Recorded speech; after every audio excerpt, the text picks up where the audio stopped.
Good morning, all of you. Good morning. Good morning, all of you. Good morning. आज सकाळी तुम्ही नाश्ता करून आला नाही okay Today we are going to discuss topic about the investment analysis.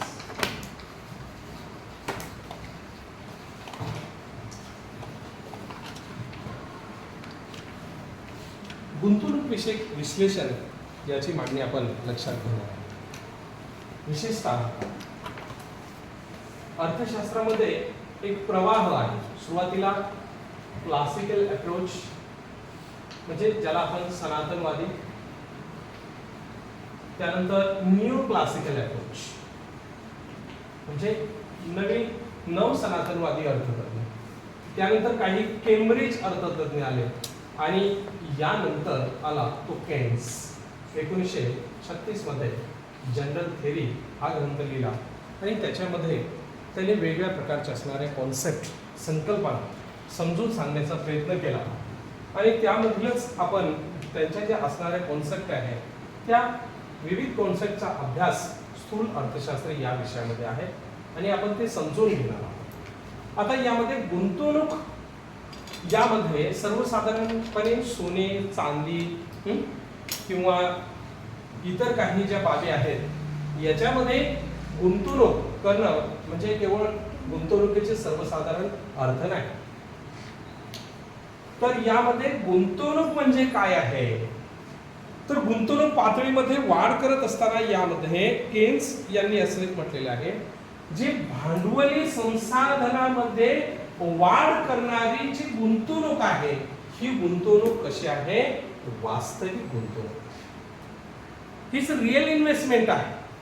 म्हणजे भांडवली संसाधनामध्ये जी वाढ करते अशा स्वरूपाची असणारी गुंतवणूक म्हणजे त्यांनी काय सांगितलेलं आहे, वास्तव स्वरूपामध्ये करण्यात येणारी गुंतवणूक. म्हणजे आपल्याला असं दिसेल की वेगळ्या प्रकारचे धरणे आहेत, त्याच पद्धतीने रोडवेज आहे, वीज आहे, इतर आधारभूत सेवा सुविधा आहे, याच्यावर करण्यात येणारी गुंतवणूक ही महत्त्वपूर्ण असते. याच्या माध्यमातून रोजगार प्राप्त होतो, रोजगारातून यामध्ये उत्पन्न प्राप्त होते, उत्पन्नातून वस्तूची मागणी वाढते आणि अर्थव्यवस्थेची का एक चक्राकार प्रवाह जो आहे तो सातत्याने पुढे येत आहे. आता यामध्ये मांडणी करत असताना त्यांनी गुंतवणुकीचे काही जे प्रकार सांगितले आहेत ते प्रकार आपण थोडक्यात समजून घेऊया.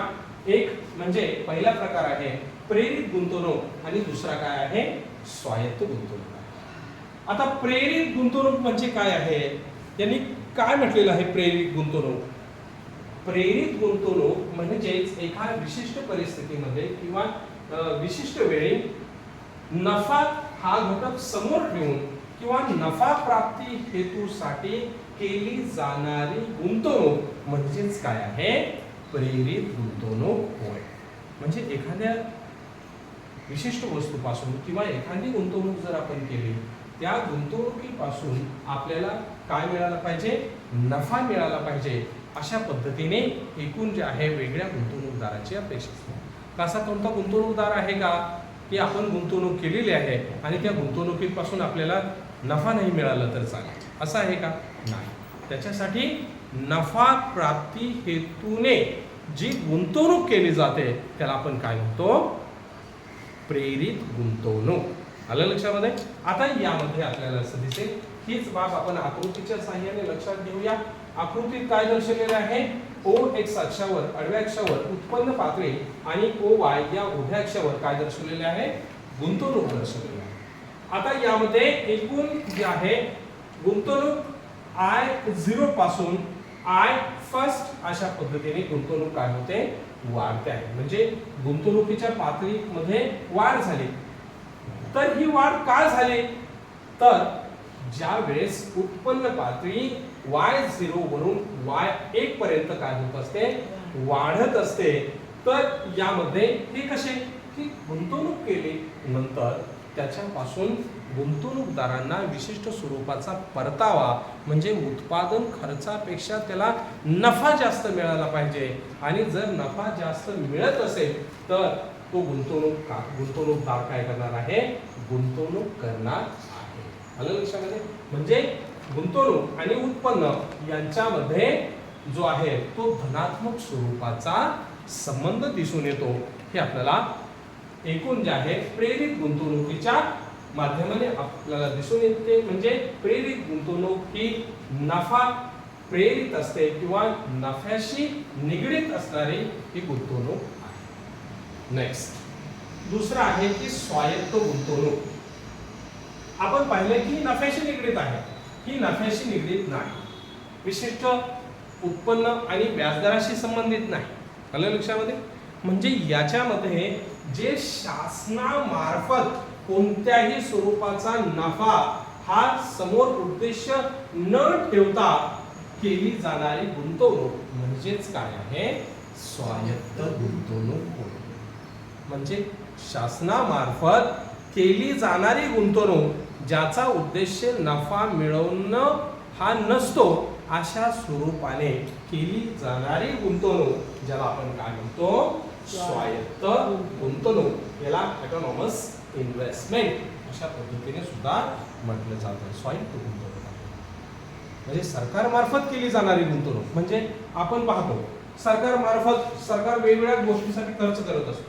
मग रेल्वे आहे, रस्ते आहे, विमान वाहतूक आहे, जल वाहतूक आहे, बरोबर आहे. ह्या सेवा सुविधावर खर्च करत असतात.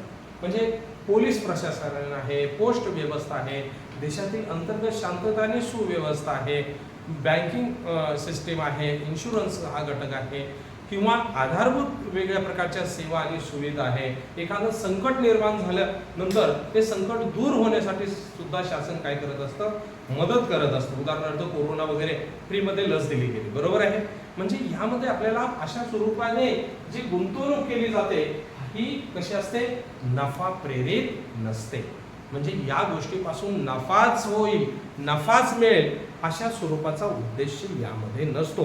अशा स्वरूपाची असणारी गुंतवणूक यामध्ये त्याला काय म्हटलं गेलेलं आहे? स्वायत्त गुंतवणूक. आलं लक्षामध्ये? तिसरा एक प्रकार आहे तो म्हणजे काय आहे? म्हणजे ही बाब आकृतीच्या साहाय्याने लक्षात घेता येईल की गुंतवणूक पहा की यामध्ये उत्पन्न पातळी जी आहे तर Y0 पासून Y1 पर्यंत यामध्ये काय आहे तर यामध्ये वाढलेली दिसते. मग गुंतवणूक यामध्ये जे आहे तर यामध्ये आपल्याला जे आहे तर याच्या नफ्याचा हेतू यामध्ये दिसत नाही. म्हणजे OX अक्षाशी यामध्ये समांतर आहे. नेक्स्ट स्थूल गुंतवणूक आणि निव्वळ गुंतवणूक. आता यामध्ये स्थूल गुंतवणूक म्हणजे काय आहे? आता यामध्ये एखादी विशिष्ट कारखाना आहे, बरोबर आहे, किंवा एखादी कंपनी आहे. त्या कंपनीमध्ये आपल्याला असे दिसेल की नवीन स्थिर भांडवलासाठी करण्यात येणारा खर्च त्याला आपण काय म्हटलं गेलेलं आहे?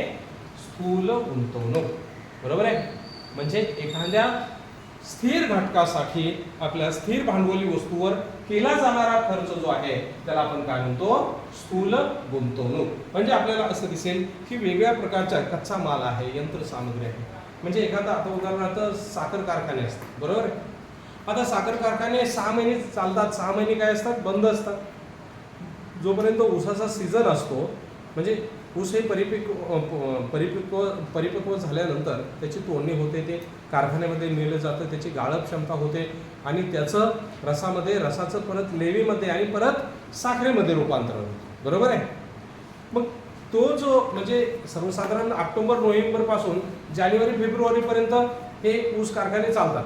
नंतरच्या फेब्रुवारी ते जवळपास ऑक्टोबर पर्यंत हे कारखाने कसे असतात? बंद असतात. मग त्या कारखाने यंत्रसामग्री असते, बरोबर आहे, त्याच्यावर खर्च करावा लागत असतो.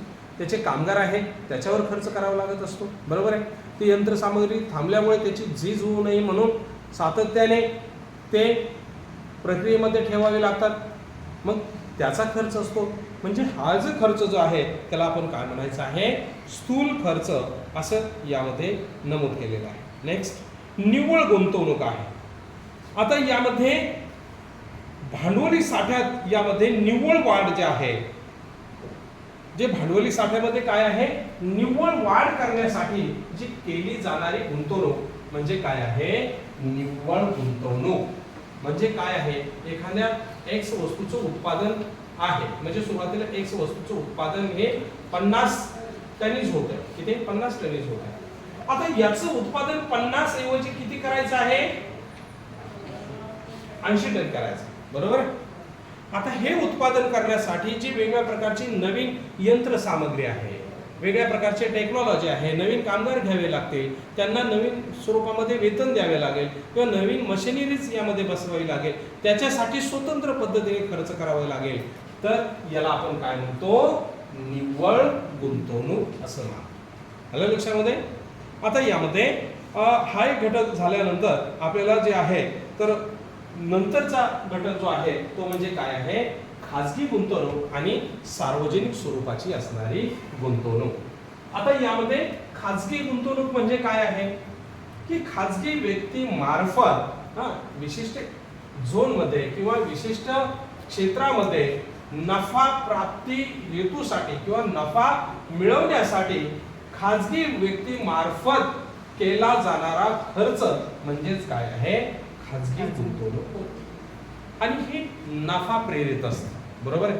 नफा प्रेरित असते.